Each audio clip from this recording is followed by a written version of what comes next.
late 18th and early 19th century, European missionaries to China faced demands to prostrate themselves, kowtow, to the Chinese emperor in order to be formally received by him in Beijing.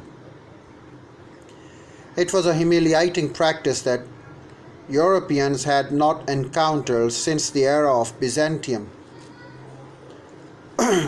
As plenipotentiary representatives of the foreign sovereigns, they viewed it as completely inconsistent with the Westphalian concept of the sovereignty, with the concept of sovereign equality. The Chinese, for that part, neither understood nor accepted diplomatic concepts and practices elaborated in Europe. They were vexed and insulted by the incivility of the Western representatives, unwilling to respect their long-established ceremonial requirements of the Chinese court.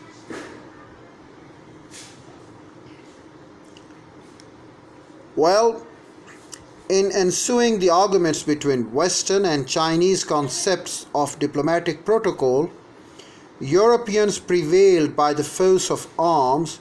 In 1860, British and French forces sacked and pillaged Emperor's Summer Palace and some areas around Beijing. They refused to withdraw until Chinese court had agreed to receive ambassadors on terms consistent with the Western practices and to make other concessions. This was merely one of the several Western military interventions undertaken to force Chinese accept Western dictated terms of engagement with outside world. And in fact, this is how they forced their diplomatic practices over the Chinese. In fact, the very purpose of such military expedition was not just to get them to the diplomatic norms. There were military interest, of course, and there were commercial interest. And one cannot forget the way the Europeans arrived in China and they waged an opium war in 1839 against China. The British waged an opium war in 1839. And what was the purpose of the war? The purpose of the war was to trade opium to China. What to say of the human slogan that they might be chanting right now?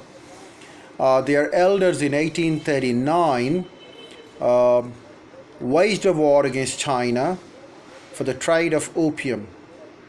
And when they defeated the Chinese, they confiscated some of the islands and they confiscated many of the ports, got the concession of doing the trade of opium. And whenever they traded, they in fact infected the country with opium. There are many other things, and yes, the island of Hong Kong was availed on a contract of lease.